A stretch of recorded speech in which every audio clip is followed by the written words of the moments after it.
إن الحمد لله نحمده ونستعينه ونستغفره ونعوذ بالله من شرور أنفسنا وسيئات أعمالنا.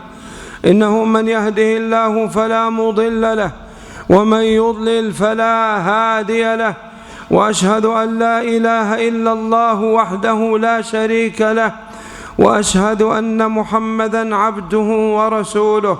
يا أيها الذين آمنوا اتقوا الله حق تقاته ولا تموتن إلا وأنتم مسلمون.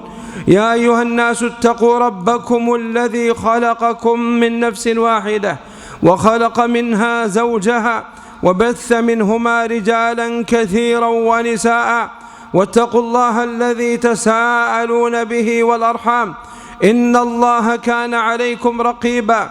يا أيها الذين آمنوا اتقوا الله وقولوا قولا سديدا يصلح لكم أعمالكم ويغفر لكم ذنوبكم، ومن يطع الله ورسوله فقد فاز فوزا عظيما.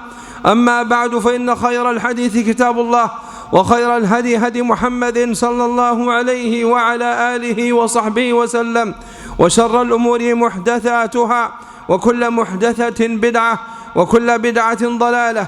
أيها الأحبة الكرام، من فضل ربنا جل وعلا أنه أكرمنا بأن جعلنا خير أمة أخرجت للناس، وهدانا إلى صراط مستقيم، ومن علينا بخاتم النبيين عليه من ربه أفضل الصلاة وتم التسليم.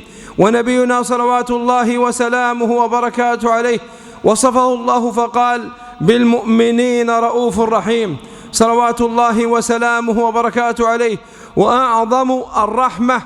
وأعظم رحمة جاء بها رسولنا عليه الصلاة والسلام أن دلنا على أعمال يسيرة فيها أجور كبيرة. ومن هذه الأعمال أيها الأحبة الكرام ما في هذا الشهر الذي أضافه الله جل وعلا إلى نفسه، كما جاء في الحديث عن نبينا عليه الصلاة والسلام عندما قرأ قول الله جل وعلا: إن عدة الشهور عند الله 12 شهرا. نبينا ماذا قال عليه الصلاة والسلام؟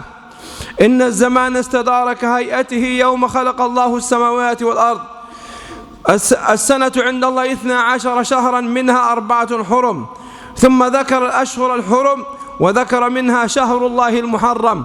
فالشهر الذي يضاف إلى الله جل وعلا من الشهور إنما هو هذا الشهر، شهر الله المحرم الأصم أيها الأحبة الكرام. وإضافة الله جل وعلا هذا الشهر لنفسه تدل على مكانته عند الله جل وعلا.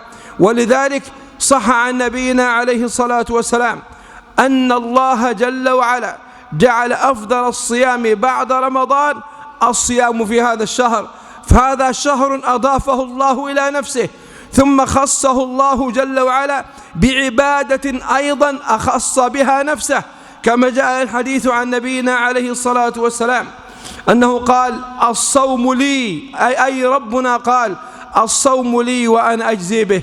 فربنا جل وعلا جعل الصوم بينه وبين عبده خاصا به جل وعلا، وهذا من فضائل الصوم. ومن فضائل الصوم أن النبي عليه الصلاة والسلام قال الصحابي لما قاله: أوصني، قال: عليك بالصوم لا عدل له، أي لا مثل له.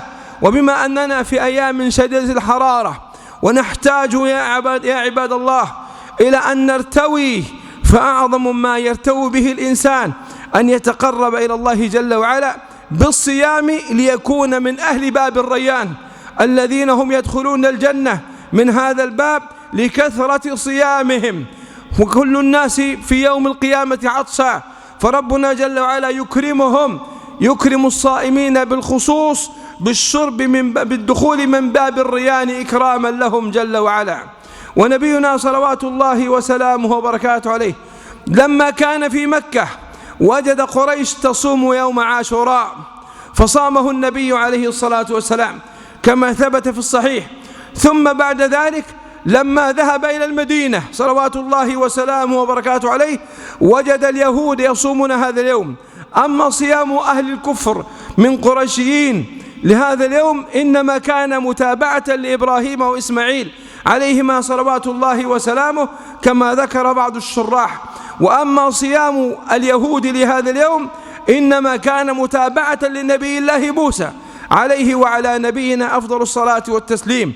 ومتابعة النبي عليه الصلاة والسلام لنبي الله موسى هي متابعة حقة، كما قال العلماء: شرع من قبلنا شرع لنا ما لم يكن في شرعنا ما يخالفه. والموسى عليه الصلاة والسلام صامه لماذا؟ صامه لأن الله جل وعلا نجاه من فرعون وقومه، نجى الله جل وعلا موسى وأتباعه من فرعون وملئه، فصام موسى هذا اليوم شكرا لله جل وعلا. وهكذا يكون الفرح، وهكذا تكون الطاعة، فإنما تكون النعمة بشكر المنعم وليس بعصيانه. فانتبهوا يا عباد الله، هذا نبي الله موسى وهذا نبي الله محمد، لما أنعم الله عليهما بانتصار للموحدين على الكافرين كان شكرهم ماذا؟ عبادة لله جل وعلا. فالشكر على العرس والشكر على النعمة أيا كانت لا يكون بالعصيان كما يحدث من أهل هذا الزمان، إنما يكون بطاعة الرحمن جل وعلا. فالذين يقولون أننا نفرح في يوم سعيد، نفرح إما بأيام الأعياد وإما بأيام العرس، إنما ذلك يكون بطاعة الله ولا بإغضابه، كما فعل نبي الله موسى وكما فعل نبينا عليه الصلاة والسلام. فالزواج نعمة، والنعمة إنما تقابل بالشكر، النعمة إنما تقابل بالشكر، كما قال الله جل وعلا: وإذ تأذن ربكم لئن شكرتم لأزيدنكم ولئن كفرتم إن عذابي لشديد. أقول قولي هذا وأستغفر الله لي ولكم.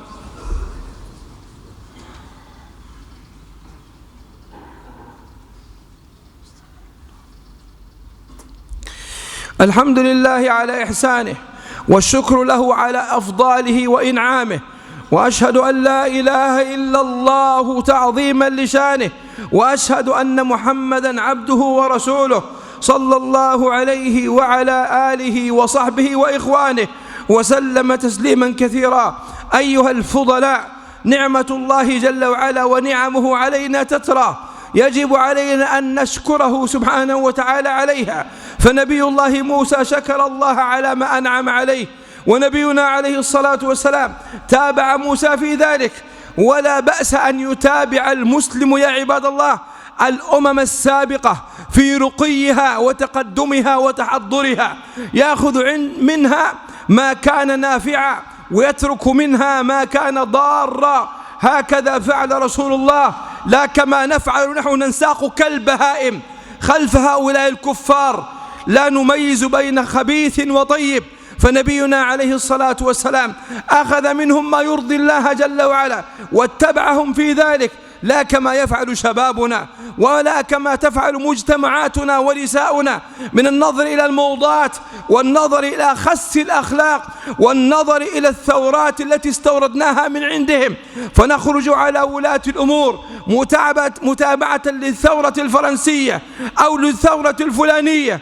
كل هذا إنما هو مخالف وليس من دين الله، بل يصادم شرع الله جل وعلا. نأخذ منهم الرقية والتقنيات الحديثة النافعة مع ضبطها بشرعنا كما فعل نبينا عليه الصلاة والسلام. فنبينا عليه الصلاة والسلام مع متابعته لموسى ومع حرصه على ذلك قال عليه الصلاة والسلام آمرا أصحابه، بل هو عليه الصلاة والسلام بادئا بنفسه لما ذكر أن اليهود يصومون هذا قال إن بقيت إلى قابل لأصومن التاسع، أي مخالفة لهم. فنأخذ الخير مع تعمد المخالفة، لا نوافقهم بل نتعمد مخالفتهم كما علمنا رسولنا عليه الصلاة والسلام. فنحن ينبغي أن تكون لنا شخصية وأن تكون لنا ذاتية وأن يكون لنا ما نعتز به ونتعالى ونفتخر به، لأن الله قال في تنزيله وأنتم الأعلون إن كنتم مؤمنين. فالمؤمن أعلى من الكافر، المؤمن أتقى وأبر، وأفطن وأكثر ذكاء وفطنة، فينبغي أن نتعلم من نبينا عليه الصلاة والسلام. ونبينا صلوات الله وسلامه وبركاته عليه كذلك أخبر أن صيام هذا اليوم يكفر السنة الماضية كما ثبت عنه في الحديث.